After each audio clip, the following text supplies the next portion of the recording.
Olá, alunas, muito boa tarde para vocês, tá bom? Estamos retornando aqui com as nossas aulas remotas, né? E hoje já encaminhei para vocês aí um artigo que nós vamos estudar hoje, tá? E depois nós vamos fazer uma atividade desse artigo, tá? Com algumas perguntas. Peço que vocês leiam aí, tá? Também vou encaminhar para o e-mail da faculdade e vou publicar lá no Jacad também, tá? Então vamos lá. É o teatro e a escola, funções, importâncias e práticas, tá? É um artigo feito pelas alunas que está aqui, né? E alunos, a Juliana, o Robson, o Rômulo, Valquíria e o Eneli, tá? Então, o artigo é o seguinte, tá? Ele configura, tá aqui no resumo, é um estudo a respeito das práticas teatrais, suas funções primordiais, além das suas aplicabilidades no ambiente escolar. Tá? Então, vamos lá. Vocês se lembram que eu disse na aula que os métodos são ferramentas que o profissional, o professor, a professora utiliza para ensinar ou utiliza como meio de transmitir o conhecimento, o conteúdo para os seus alunos, certo? Então, vamos lá. Pintar, ferramenta, tá? Música é uma ferramenta. O teatro, uma ferramenta. São recursos que se utiliza para ministrar o conteúdo para os alunos. São através do teatro, através da música, através da pintura, através do desenho, você vai transmitir o conhecimento, né? O importante é que o profissional, o professor, seja criativo a ponto de saber utilizar essas ferramentas, né? Que são os métodos, que são a didática, né, aplicada para conseguir se atingir ao resultado esperado, tá? Então, tem as suas funções primordiais, além das suas aplicabilidades do ambiente escolar, né? Gente, vocês se lembram muito bem que na escola os professores sempre faziam, né, ainda que de forma muito simplória, aquelas apresentações em datas comemorativas, né, aquelas encenações ainda puramente básica, né, para encenações em comemorações cívicas, né, datas como o Dia das Mães, Dia do Estudante, Índio, Dia do Negro, enfim, são várias datas e os professores utilizavam o teatro como um recurso. E hoje nós temos uma grande variedade de professores, de alunos que não sofreram dificuldade de enfrentar o público, de enfrentar uma apresentação em público, de ir à frente, apresentar um trabalho, depois já no ensino fundamental e médio e na faculdade, inclusive, por conta da instrução que receberam lá atrás, né? Quando foram crianças, quando tiveram o seu primeiro contato com teatro, em que o professor colocava os alunos para se expressarem, para verbalizarem, para se apresentarem na frente de outros alunos. Isso é simplesmente dizer que o teatro foi uma ferramenta importante para a transmissão de conhecimento e formação de personalidade, né? E outras crianças já ficaram muito retraídos, não conseguiram fazer essa apresentação porque participaram pouco de teatro. Tá? Então, só ressaltando, reforçando o que eu pretendo dizer com essa aula, é que o teatro é uma ferramenta, é um método didático, é um material didático para que vocês, professores, possam utilizar para transmitir conhecimento aos seus alunos. Agora, o que você vai transmitir, o conteúdo, se é geografia, se é matemática, se é língua portuguesa, se é higiene pessoal, se é alimentação, se é, enfim, trânsito principalmente, né? Aí vai depender de cada um, vai depender se você vai criar figurinos, se você vai, enfim, tá? Mas vamos para a teoria, que o que importa neste momento, a parte teórica da questão do teatro, dizer o seguinte, tá? Que então essa aplicação no ambiente escolar é muito importante. Por quê? Tá aqui, porque constitui uma ferramenta pedagógica. Tá? Então nós não estamos aqui, apesar de ser uma arte, nós não estamos discutindo arte, tá? Estamos discutindo o teatro como ferramenta, como mecanismo de transmissão de conhecimento. Então as palavras-chave são teatro, arte, educação, práticas pedagógicas e jogos, tá? Na introdução vai dizer o seguinte, que o teatro é, antes de qualquer coisa, uma arte, mas uma arte que se associa à história do homem, à própria história da comunicação humana, né? Por quê? Gente, porque o ser humano, ele é por natureza comunicador.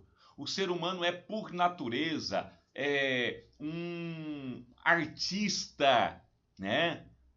Quem já não viu crianças na sua mais simples atitude de esconder alguma arte que fez, né? Como ela interpreta, né? Como ela se defende de alguma arte que ela faz, né? E que vai apanhar, ou que ela sabe que foi errado e ela tenta, né? Me lembro agora daquela criancinha que, inclusive, vários vídeos foram publicados na internet de que ela pegou o batom da mãe, se sujou toda, né? E a mãe chega e pergunta quem fez a arte. Ou seja, ela começa a criar um cenário, ela vai interpretando, ela vai tentando se justificar através de uma pessoa que não é ela. Ou seja, naquele momento, a criança ela está interpretando, né? E essa criatividade é o que eu acho interessante, porque o teatro ele vai dar liberdade para que a criança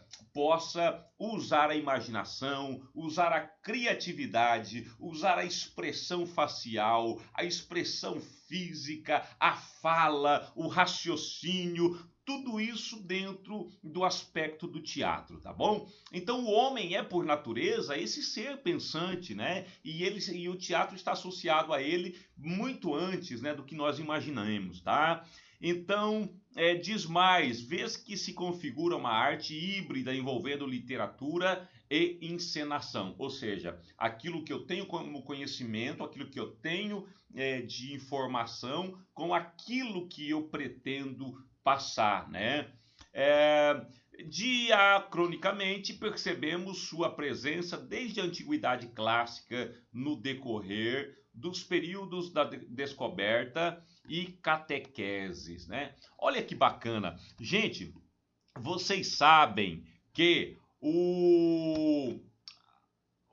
as pessoas da época, não, os índios principalmente, não tinham cultura, não sabiam ler, né? Eles tinham dificuldade de ler, eles não sabiam, né? E para que os padres, né, pudesse ensiná-los os conteúdos bíblicos, precisava recorrer ao teatro, né? Então, vocês sabem, né, que quando chega lá os catequistas e eles vão começar, né, a fazer ao ensinamento, os jesuítas começam a se preocupar de como ensinar que Jesus nasceu, como explicar que Jesus nasceu de uma mulher que era virgem, que não teve relação sexual, como explicar tudo isso, que o anjo veio, né? Então era algo muito,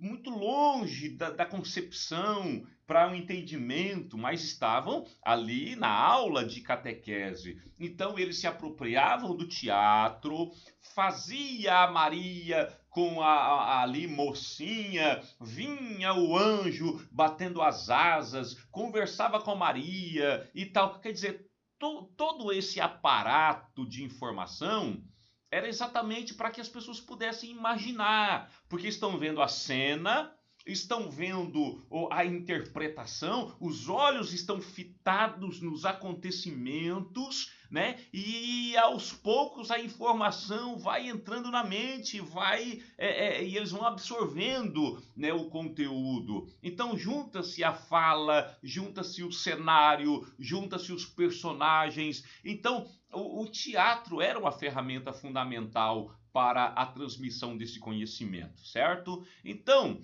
os jesuítas, até os dias atuais, continuam utilizando, né? Várias igrejas, né, católicas e evangélicas utilizam, se apropriam dos teatros e das encenações, do teatro mudo, dos fantoches, né, para a transmissão desse conhecimento, certo? Como se pode perceber, mesmo com o advento da tecnologia, tá? Qual tecnologia? A televisão, internet, né? O teatro continua causando encantamento e por isso caracterizando de matéria única ou aprendizado, seja de ordem informativa ou cultural. Então, gente, o teatro, ele é uma ferramenta importante e ele nunca saiu da sala de aula e não vai sair. Por quê? Porque os profissionais continuam utilizando essa ferramenta para descontração, né? Porque as crianças amam apresentar, né? Os americanos, principalmente, até hoje nas escolas existem, né, um investimento pesado, né, nas escolas públicas, escolas particulares, das encenações de cada peça teatral, né, Cats, tantas outras, para que eles para que possam armazenar informação, aprender, certo? Não obstante, ou seja, observamos que quando o professor se propõe a fazer uso dessa técnica em sala de aula, ele esbarra em alguns questionamentos que devem ser respondidos, né, com antecedência, de modo a evitar que essa atividade se transforme equivocadamente em um instrumento de opressão e inibição. Ou seja, existem pessoas que pensam que o teatro vai expor, a criança não quer falar, ela não quer participar, para que oprimir as crianças a virem à frente, para que expor a criança a fazer ela passar vergonha. Não é isso, a intenção não é essa, muito pelo contrário. Se nós não trabalharmos a criança, né, a trabalhar a sua inibidez, né, a sua interação com o grupo externo, essa criança, quando adulta, nunca vai ter coragem de chegar na frente de um público e apresentar um seminário. Ela nunca vai conseguir levantar a mão para poder participar de um debate ou falar aquilo que pensa, ou se não concordar, levantar a mão e falar assim: olha, desculpa, mas eu não concordo com o que você está dizendo. Nós vamos criar pessoas passivas, pessoas que ouvem, não concordam, mas não se manifestam, certo? Então o teatro, ele tem essa participação de formação de personalidade e também intelectual, né? E existe esse pensamento contrário e equivocado de que o teatro, às vezes, ele provoca opressão e inibição na pessoa. Não, não é isso. Ninguém está com uma finalidade, não tem a finalidade de inibir ninguém, tá bom? Então veja bem o que diz aqui Nazarete. A arte é a libertária. É libertária e o teatro é, sem dúvida, das artes, expressão libertária, ou seja, que vai libertar a pessoa da inibição, né? Da timidez, né? Daquele sentimento de eu tenho vergonha, vai quebrar esses paradigmas, né? Por excelência, tá? A possibilidade de reviver sentimentos e situações sem barreiras de tempo e espaço, de presenciar fatos de verdades ocorrido ou apenas existente no imaginário do autor, possibilita resgate do indivíduo e da sociedade. Então olha que bacana, né? Olha que bacana você conseguir fazer com que uma criança pegue o imaginário, né? Pega aquilo que ele imaginou, que ele criou e ele expõe isso, né? Enfrentando todas as barreiras, tá bom? Vamos caminhar aqui, não quero fazer um vídeo muito longo, tá? Porque eu quero que vocês leiam o artigo e causem também em vocês a curiosidade para a interpretação do artigo. Então não vou ler tudo, não vou discutir todo, tá? É só um pedaço para que vocês possam ter noção do que estamos dizendo. Na minha opinião, vocês lerem é muito mais importante do que eu ficar falando aqui, tá? Então isso significa que, como primeiro passo para esse tipo de trabalho, o educador deve ter bem definido em sua concepção quais princípios fundamentais regem a prática teatral. Você vai precisar saber o que você quer com ele, né? O que é uma peça de teatro, como é a linguagem desse tipo de teatro e qual a função do teatro na escola. Você vai definir isso, são essas perguntinhas básicas, né? Vamos lá, vou falar de novo, tá bom? O que é uma peça de teatro, como é a linguagem desse tipo de texto e qual a função do teatro na escola. Tem que ter finalidade, tá? Tem que ter um objetivo. E aí, quando você faz o seu planinho de aula, a sua preparação de aula, você vai, evidentemente, como na disciplina anterior, né, no artigo anterior que nós discutimos, você vai definir as finalidades, né? Por que você está utilizando aquela ferramenta? Que elementos compõem esse tipo de técnica? Enfim, como avaliar esse tipo de prática, né? Certo? É bom por isso que o presente trabalho propõe um estudo do teatro como ferramenta de ensino ou mesmo estímulo ao aprendizado. Então tá aqui muito claramente, tá, que o artigo, tá, é um estudo do teatro como ferramenta. Então nós não estamos estudando o teatro em si, estamos estudando o teatro como ferramenta de ensino ou mesmo de estímulo ao aprendizado, tá? Gente, só voltando, que ferramenta barata, que recurso barato é o teatro, né? Basta uns panos, umas cadeirinhas, umas panelas, baratíssimo, né? Não tem esse negócio de desculpa, eu não trabalho porque eu não tenho material, eu não trabalho porque eu não tenho recurso. O recurso mais barato que tem que estar perto de você, né? O teatro, né? Pede para cada aluno trazer uma coisa de casa, né? E aí, dependendo do que você vai estudar, dependendo a linha, né, que você vai trabalhar, você vai pedir os materiais, né? Para cada dia da mulher, pede coisa referente à mulher. É dia da água, comemoração do Dia Internacional da Água. Vamos falar sobre a água. Então peça para trazer cenários para montar.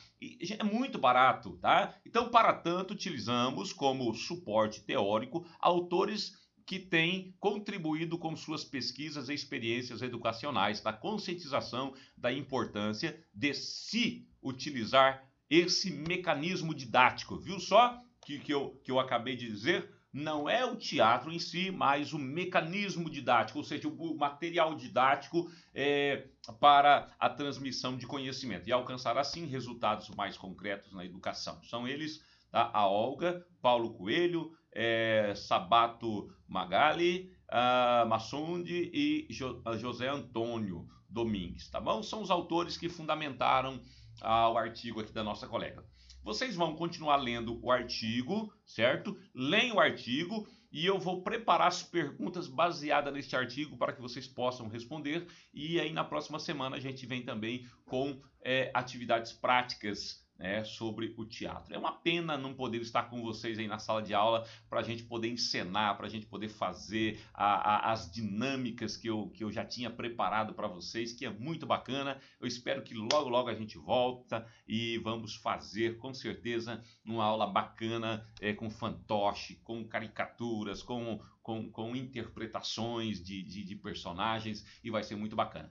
Gente, um beijão para vocês, espero que tenham entendido a proposta da aula e com certeza vocês vão se apaixonar por essa disciplina, né, que é o teatro, é muito bacana, tá bom? Fiquem com Deus, logo a gente volta para mais uma aula.